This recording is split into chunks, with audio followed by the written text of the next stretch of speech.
चाचा फोन आवता की करे पार्टी में आज थोड़े बा कैमरा लगता। हाँ तो रोक के देख ले गाड़ी नहीं चलता। हाँ रोक के देख लिया। हाँ बाबू अरे ते कहाँ पर रे? हम देखा देखी में आल बनी। ये बाप से पूछ के गले कौना बाप से? कौना बाप से?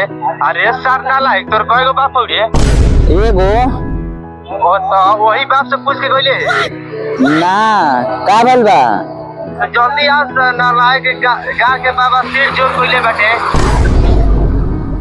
बाबा से ठीक बा हम आवत है नीचे ऊपर के। अच्छा चलो तो हम छोड़ के चल जाए। हाँ हाँ चल चल चलो के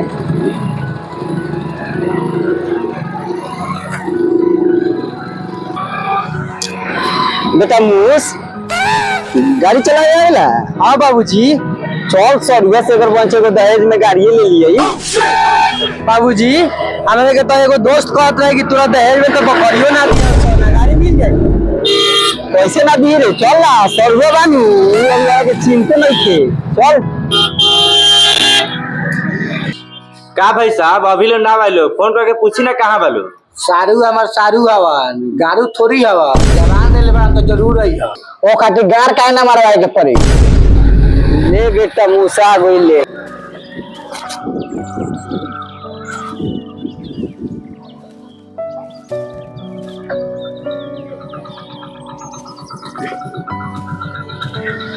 ओ कहाँ तो सारी भाई आ गई। अच्छा अच्छा हम जाता नहीं बाबू के दवाई लिया है के बा जल्दी जा जल्दी। ठीक बा हम जाता नहीं। बेटा मूस चल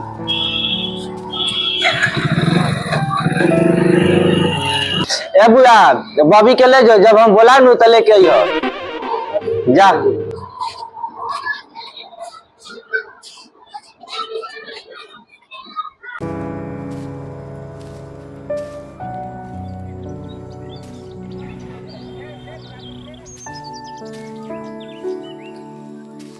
आई आई भाई साहब आए में कोनो दिक्कत होगा ना नहीं भइल ना दिक्कत ना भइलटे बाकी ये रौरे जगह मिलल हमरा से कहती से बनिया जगह पर हम बैठा का करा। अच्छा जाए दी का करब सोचने कि इहे गार के पीछे रलक तही में करवा दी। अच्छा अच्छा कोनो बात चली बबुआ चली आई चलो बबू चलो बुआ नाश्ता पानी लिया बोलो रगा लो बैठी लो बैठो बैठो बैठी बुआ बैठी।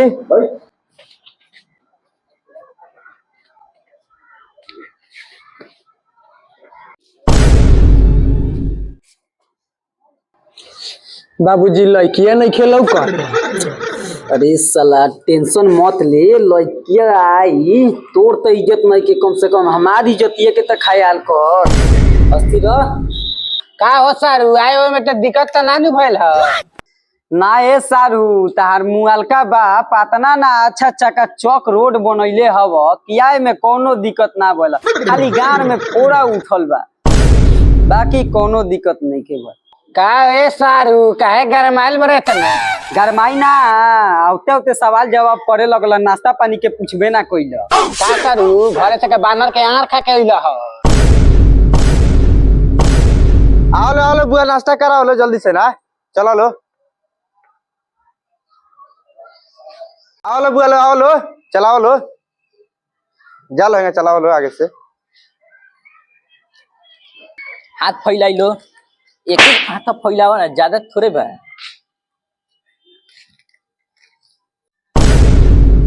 का सारू ये बात भइल एकर मतलब ये भइल हम बाल्टी में पानी पियनी तू हाथ में नाश्ता करावता रह ऐसे हम जानती त तारा के सोफा पर बैठा के खियती हमू सार बैठ के खइती सोफा पर। का करे करी नाश्ता लड़की के बाप गरीब बटे ये करी नाश्ता ए रुकी बाबूजी हमरा नाश्ता नहीं के करे के हमरा लड़की देखे के बा। टेंशन मत ले लड़की आई नाश्तावा कर ले खियले बारे त खइबे ना ए दीदी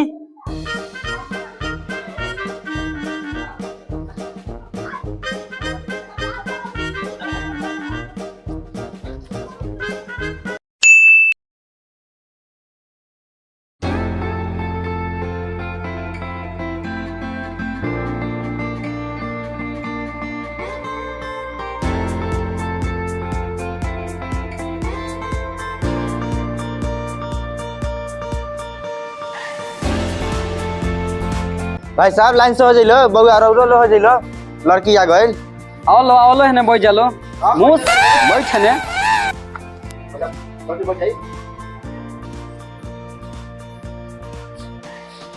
बैठा बाबी जे बैठा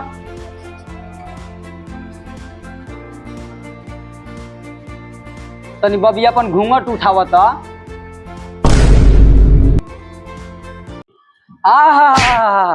हमरा तो लड़की एकदम पसंद बिया। भाई साहब लड़की से हमरा और कुछ के पूछे के बाद तब पूछ ली ना भाई साहब हमरा राउर लड़की से कुछो नहीं के पूछे के हमरा राउर लड़की एकदम पसंद बिया।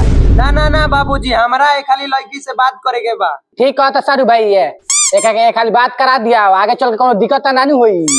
ठीक कहता रहा सारू का भाई साहब रौरा कोनो दिक्कत नहीं खेनु हमार लड़का रौरा बेटी से बतियाई तो ना भाई साहब हमरा कोनो दिक्कत नहीं है कि लड़का लड़की के बार बात करा दिया मालिक की आगे चल के कनी के साथे रहे के बा। बेटा मूस लेके पोखरी में घुस।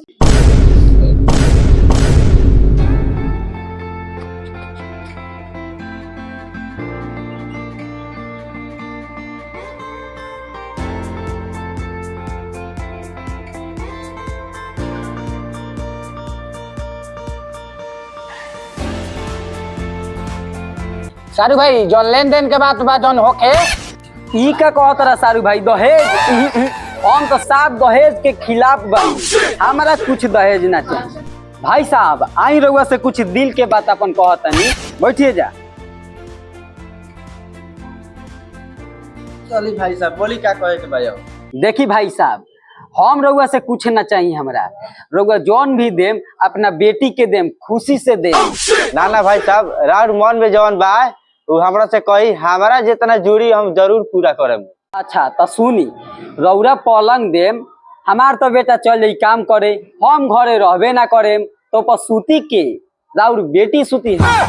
रौरा फ्रिज देम हम तो चल जाम दिन में काम करे और बेटो घरे रहेला ना ओकर ठंडा ठंडा पानी के पीही राउर बेटी पीही। गाड़ी देम हमारा तो उसे कहीं घूमे फिरे के बाद ना और बेटो जहाँ जाला तहाँ पैदल चल जाला। अगर तत्काल में रौरा घरे कभी आवे के होखे तो उसे के आई राउर बेटी वही है। रौरा एगो सिकड़ी दे देम तो हमारा के थोड़े देम उ रौरा अपना दामाद के देम हमार लड़का ना बुझी उ राउर लड़का है। बात तो भाई साहब रौरा ठीके कहतनी बस हमरा के रउआ 1.5 लाख नगद दे दे। 1.5 लाख काहे चिहातनी वो हमारा काम में थोड़े आई।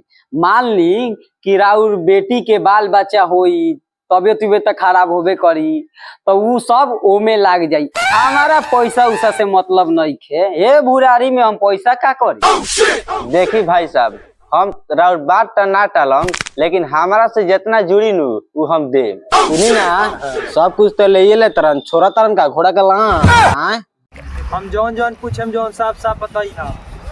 ठीक बड़ा हुआ पूछी जौन लड़की कुंवार में कइले बारी सत तू कइले बारू की ना। सब बताओ हम तारा पसंद बनी की ना। लेकिन हमरा खातिर बढ़िया बारो उ सब छोड़ा एक खाली तारा के पाजा में धर सकिला की ना। नहीं सब ना अभी ना शादी वादी सब करम केहू नहीं के देखा नहीं सब मत करी कब से दीदिया भी लौकत न इच्छे अरे केहू नहीं के देखा नहीं सब मत करी बाबूजी से जाकर कहे बाबूजी सारवा दीदिया के धइले बा पाजा में चली जल्दी। भाई साहब ये सब ठीक नहीं क्या रोके हम अभी देख के आता है। चलो सरे चलो सब ना से सारवा के बेटा के जल्दी छोड़ दी ना छोड़ दी। अरे धरे दो अरे छोड़ दी अरे धरे दो ना